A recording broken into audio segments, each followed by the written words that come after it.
Hello students, आप सभी का स्वागत है EKS लॉ क्लासेस में। आज हम आपके लिए लेकर आए हैं कंपनी लॉ के most important MCQ question part 8। इससे पहले हम पार्ट 1 से लेकर के पार्ट 7 तक अपलोड कर चुके हैं। उन्हें आप प्लेलिस्ट में जाकर ज़रूर देखें, और जिन्होंने अभी तक हमारे चैनल को सब्सक्राइब नहीं किया है तो सबसे पहले आप हमारे चैनल को सब्सक्राइब ज़रूर कर लें, जिससे आगे आने वाली वीडियो की नोटिफिकेशन आपके पास पहुँचते रहे। तो चलिए स्टार्ट करते हैं। Question number 203।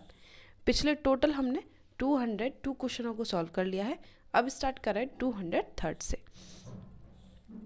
ऐसी पूंजी जिसे अंशों के उस अंकित मूल्य से जिसे कंपनी अपने सीमा नियम के अधीन जनता को निर्गमित करने के लिए अधिकृत करती है कही जाती है। ऑप्शन ए अधिकृत पूंजी, ऑप्शन बी निर्गमित पूंजी, ऑप्शन सी अभिदत्त पूंजी, ऑप्शन डी चुकता पूंजी। तो इसका सही उत्तर है ऑप्शन ए अधिकृत पूंजी। Question number 204। कंपनी अधिनियम 2013 की किस धारा के अनुसार अंश कंपनी की पूंजी का एक हिस्सा है जिसमें स्कंद यानी कि स्टॉक का भी समावेश है, जब तक कि अंश और स्कंद में व्यक्त विवक्षित रूप से अंतर न किया गया हो। ऑप्शन ए धारा 270 के अंतर्गत, ऑप्शन बी धारा 284 के अंतर्गत, ऑप्शन सी धारा 271 के अंतर्गत, ऑप्शन डी धारा 285 के अंतर्गत। तो इसका सही उत्तर क्या होगा? इसका सही उत्तर है ऑप्शन बी धारा 284 के अंतर्गत। Question number 205।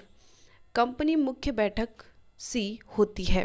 ऑप्शन ए अंशधारियों या कंपनी के सदस्यों की बैठकें, ऑप्शन बी निदेशकों की बैठकें, ऑप्शन सी कंपनी के लेनदारों एवं ऋणधारियों की बैठकें, ऑप्शन डी उपरोक्त सभी। तो इसका सही उत्तर क्या होगा? इसका सही उत्तर है ऑप्शन डी उपरोक्त सभी। Question number 206। कंपनी अधिनियम 2013 की कौन सी धारा के अनुसार इस अधिनियम के प्रवर्त होने के पश्चात कोई भी अंश सीमित कंपनी अमोचनीय अधिमान्यता प्राप्त अंशों का निर्गमन नहीं कर सकेगी? ऑप्शन ए धारा 50 के अंतर्गत, ऑप्शन बी धारा 54 के अंतर्गत, ऑप्शन सी धारा 55 के अंतर्गत, ऑप्शन डी उपरोक्त में से कोई नहीं। तो इसका सही उत्तर क्या होगा? यदि आपको पता है तो आप हमें कमेंट बॉक्स में बता सकते हैं।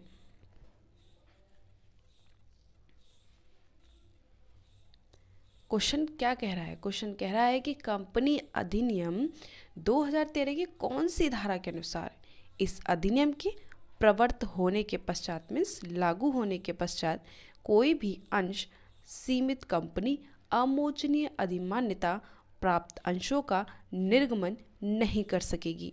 हमने आपको ऑप्शन बता दिए कौन कौन से हैं, आप उसमें से सही उत्तर बताइए।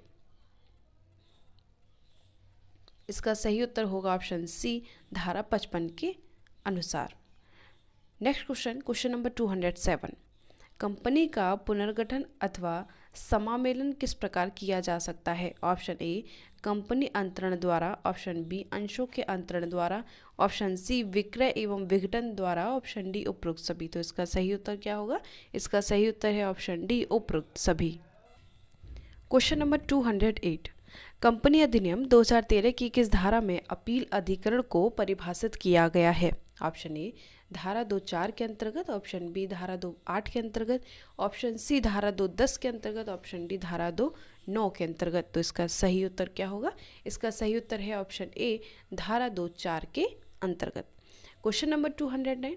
कंपनी अधिनियम 2013 की किस धारा 224 में परिभाषित किया गया, यानी कंपनी लॉ की जो सेक्शन 2 सबसेक्शन 24 है उसमें क्या परिभाषित किया गया है? ऑप्शन ए आहूत पूंजी, ऑप्शन बी बैंककारी कंपनी, ऑप्शन सी कंपनी सचिव, ऑप्शन डी रजिस्ट्रार। तो इसका सही उत्तर क्या होगा? इसका सही उत्तर है ऑप्शन सी कंपनी सचिव। Question number 210। कंपनी अधिनियम 2013 की धारा 234 में निम्न किसकी परिभाषा दी गई है? ऑप्शन ए विदेशी कंपनी, ऑप्शन बी निदेशक, ऑप्शन सी न्यायालय, ऑप्शन डी लेखा वही। तो इसका सही उत्तर क्या होगा?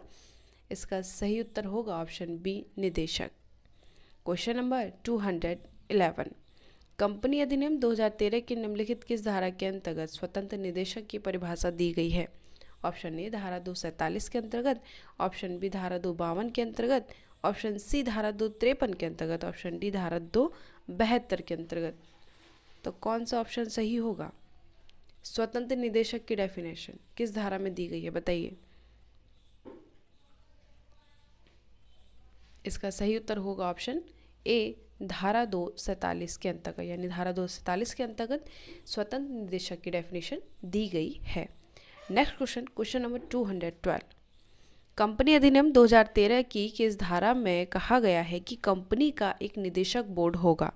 ऑप्शन ए धारा 169, ऑप्शन बी धारा 149(1) के अंतर्गत, ऑप्शन सी धारा 150, ऑप्शन डी धारा 155। तो इसका सही उत्तर क्या होगा? किस सेक्शन के अंतर्गत कहा गया है कि कंपनी का एक निदेशक बोर्ड होगा?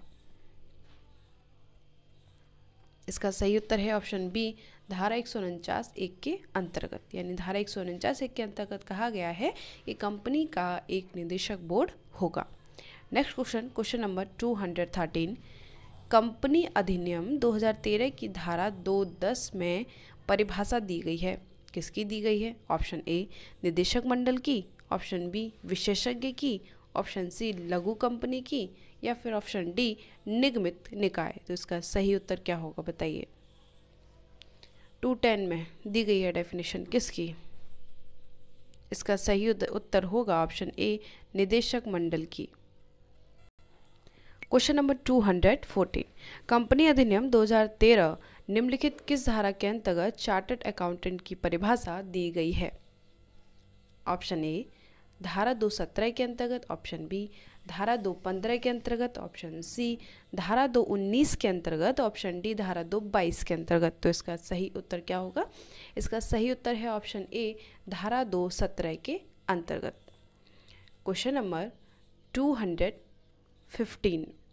कंपनी अधिनियम 2013 की निम्न किस धारा के अंतर्गत अंशदायी की परिभाषा दी गई है? ऑप्शन ए धारा 222 के अंतर्गत, ऑप्शन बी धारा 224 के अंतर्गत, ऑप्शन सी धारा 229 के अंतर्गत, ऑप्शन डी धारा 226 के अंतर्गत। तो बताइए इसका सही उत्तर क्या होगा, यानी किसके अंतर्गत अंशदायी यानी कॉन्ट्रीब्यूटराइज की डेफिनेशन दी गई है? हमने आपको ऑप्शन बता दिए, तो इनमें से बताइए कौन सा ऑप्शन सही होगा। इसका सही उत्तर होगा ऑप्शन डी धारा 226 के अंतर्गत। Next question, question number 216। Company अधिनियम 2013 की किस धारा के अंतर्गत कंपनी के भूतपूर्व सदस्यों अंशधारियों का दायित्व उपबंधित है? ऑप्शन ए धारा 185, ऑप्शन बी धारा 285, ऑप्शन सी धारा 320, ऑप्शन डी धारा 275। इसका सही उत्तर क्या होगा? इसका सही उत्तर है ऑप्शन बी धारा 285। Question number 217। कंपनी अधिनियम 2013 की किस धारा के अंतर्गत केंद्रीय सरकार को कंपनी अभियोजक नियुक्त करने की शक्ति दी गई है? ऑप्शन ए धारा 443, ऑप्शन बी धारा 446, ऑप्शन सी धारा 442, ऑप्शन डी धारा 452। तो इसका सही उत्तर क्या होगा? इसका सही उत्तर है ऑप्शन ए धारा 443। Question number 218। कंपनी अधिनियम 2013 की किस धारा के अंतर्गत कंपनी तथा उसके पक्षकारों के मध्य विवाद की स्थिति में उनके सरल निपटारे हेतु मध्यस्थता तथा सुलह का मार्ग अपनाए जाने की व्यवस्था है? ऑप्शन ए धारा 441, ऑप्शन बी धारा 439, ऑप्शन सी धारा 442, ऑप्शन डी धारा 436। तो इसका सही उत्तर क्या होगा? इसका सही उत्तर है ऑप्शन सी धारा 442। Question number 219। कंपनी अधिनियम 2013 की किस धारा में कंपनी से संबंधित विवादों को शीघ्रता से निपटाए जाने हेतु विशेष न्यायालय स्थापित किए जाने हेतु प्रावधान है? ऑप्शन ए धारा 403, ऑप्शन बी धारा 405, ऑप्शन सी धारा 434, ऑप्शन डी धारा 435। तो इसका सही उत्तर क्या होगा? इसका सही उत्तर है ऑप्शन डी धारा 435। Question number 220। कंपनी अधिनियम 2013 की किस धारा के अंतर्गत मिथ्या साक्ष्य के लिए दंड का प्रावधान है? ऑप्शन ए धारा 447, ऑप्शन बी धारा 448, ऑप्शन सी धारा 449, ऑप्शन डी उपरोक्त में से कोई नहीं। तो इसका सही उत्तर क्या होगा? इसका सही उत्तर होगा ऑप्शन सी धारा 449, यानी धारा 449 के अंतर्गत मिथ्या साक्ष्य के लिए दंड का प्रावधान है।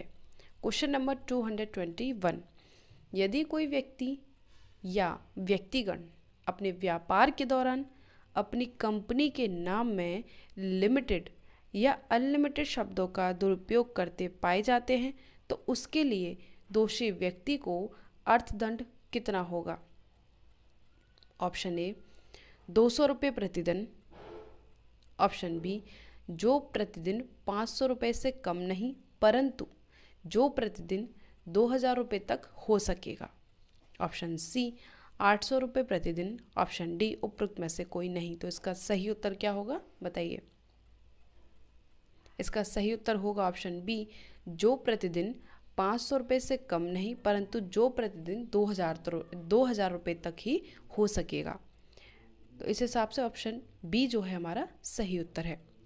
क्वेश्चन नंबर 222, यदि कंपनी का कोई अधिकारी कंपनी की संपत्ति पर सदोष कब्जा कर लेता है तो कंपनी के किसी अंशधारी या लेनदार के द्वारा शिकायत किए जाने पर दोषी अधिकारी को अर्थदंड ऑप्शन ए 1 लाख रुपये से कम न होकर 5 लाख रुपये तक हो सकेगा, ऑप्शन बी 50,000 रुपये हो सकेगा, ऑप्शन सी 25,000 रुपये हो सकेगा, ऑप्शन डी 10,000 रुपये हो सकेगा।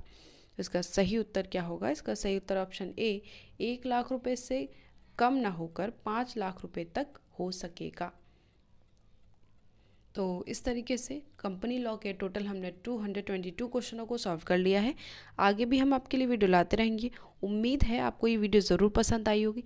आप हमारे चैनल को ज़्यादा से ज़्यादा लाइक करें, शेयर करें, सब्सक्राइब करें और अपने दोस्तों को भी ज़रूर शेयर करें जिससे वो भी इसका लाभ उठा सकें। और इससे पहले हमने जितने भी पार्ट अपलोड कर दिए हैं उन्हें आप प्लेलिस्ट में जाकर ज़रूर देखें जिससे आपकी और अच्छे से तैयारी हो सके। Okay, thank you so much.